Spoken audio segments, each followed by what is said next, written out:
Once upon a time, in the land of Israel, there lived a great king named David. He was known throughout the land for his wisdom, bravery, and devotion to God.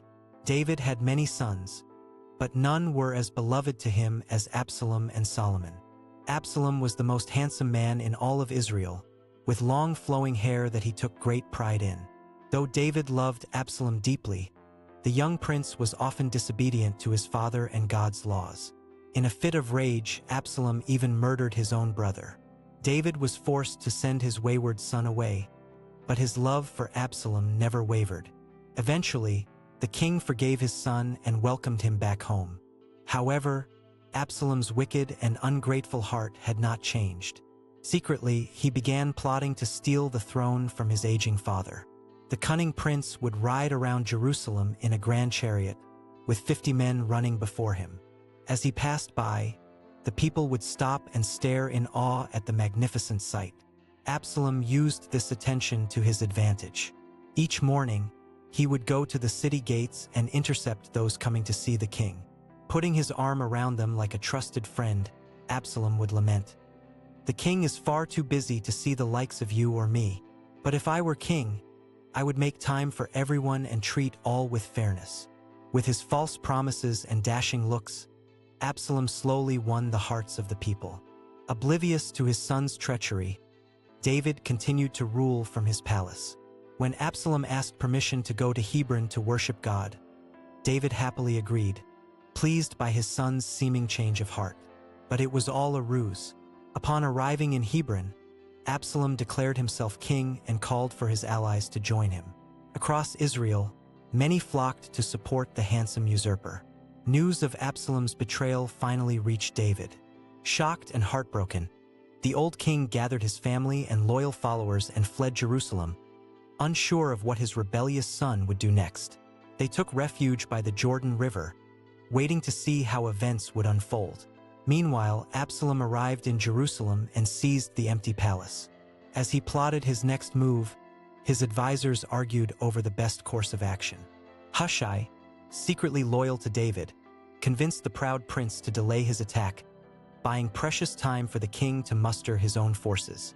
Absalom's vanity and arrogance would prove to be his undoing. The day of reckoning arrived, as the armies of father and son clashed in a mighty battle. David, deemed too important to risk his life, anxiously paced the city walls while his commanders led the charge. With a heavy heart, David gave one final order: "Deal gently with my son Absalom, for my sake." On the battlefield, David's forces quickly overwhelmed the rebels. As Absalom saw the tide turning against him, he tried to flee on his mule. But as he rode beneath a tree, his long hair became entangled in the branches, leaving him hanging helplessly as his mule galloped away. When David's general Joab heard of Absalom's predicament, he hurled 3 spears into the prince's heart, then tossed his body into a pit. Ignorant of his son's fate, David waited for word from the front.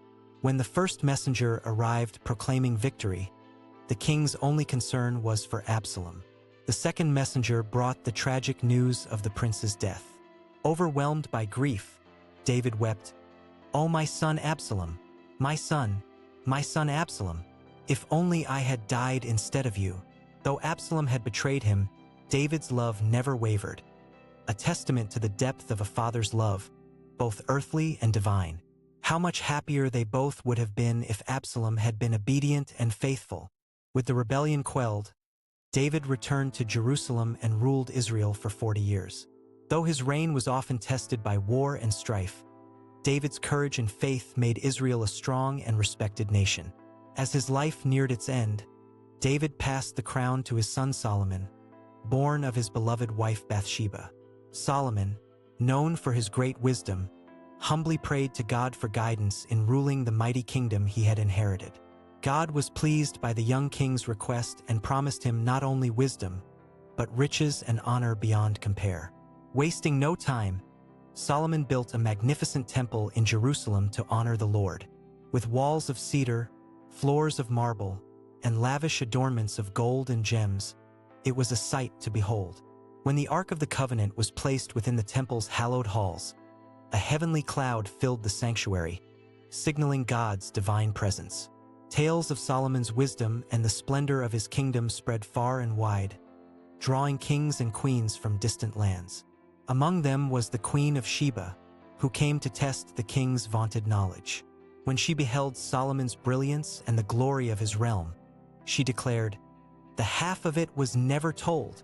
Alas, the peace and prosperity that had blessed Solomon's reign was not to last. As the king grew older, he began to stray from the path of righteousness, seduced by the foreign idols of his many wives.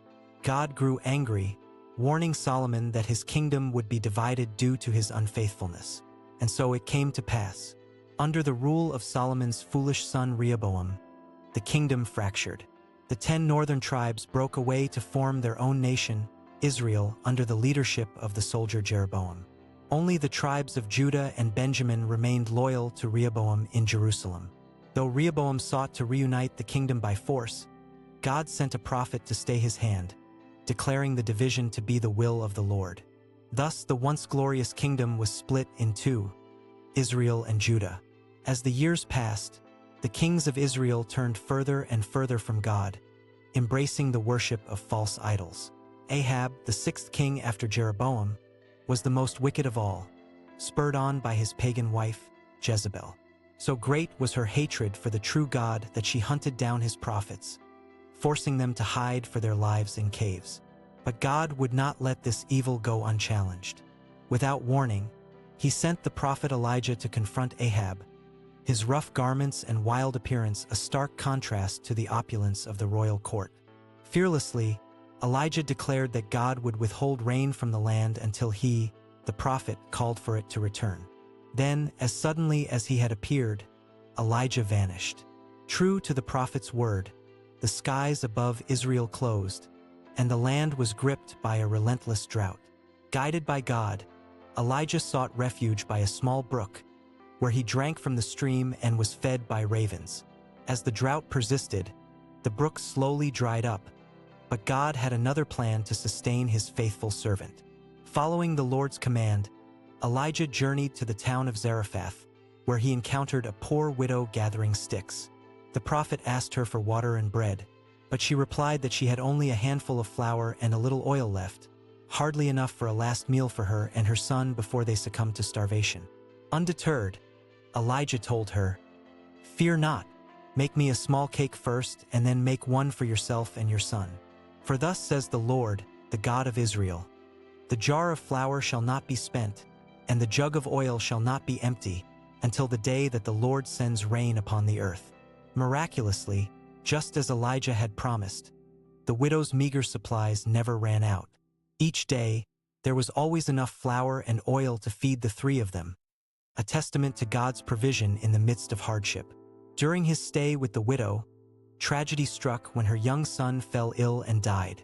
In her grief, the mother cried out to Elijah, believing that his presence had somehow brought this calamity upon her household. Taking the lifeless child in his arms, Elijah carried him to an upper room and laid him upon his own bed. There, the prophet stretched himself out over the boy 3 times, pleading with God to restore the child's life. The Lord heard Elijah's fervent prayers, and the boy's breath returned to him, his eyes fluttering open as warmth flooded his once cold body. Elijah carried the revived child back to his astonished mother, who declared, "Now I know that you are a man of God, and that the word of the Lord in your mouth is truth." And so the story of David and his sons, of prophets and kings, of faith and folly, became an enduring testament to the power of God's love and the consequences of turning away from his will. Through trials and triumphs, the people of Israel learned the importance of obedience, the price of rebellion, and the unfailing mercy of a loving father. The legacy of David, the shepherd boy who became a king, continued to echo through the ages, inspiring generation after generation to seek the wisdom, courage, and faith that had defined his life. And though the kingdom he built would face many challenges, its impact on history and its place in the hearts of believers would remain unshakable, a beacon of hope in an ever-changing world.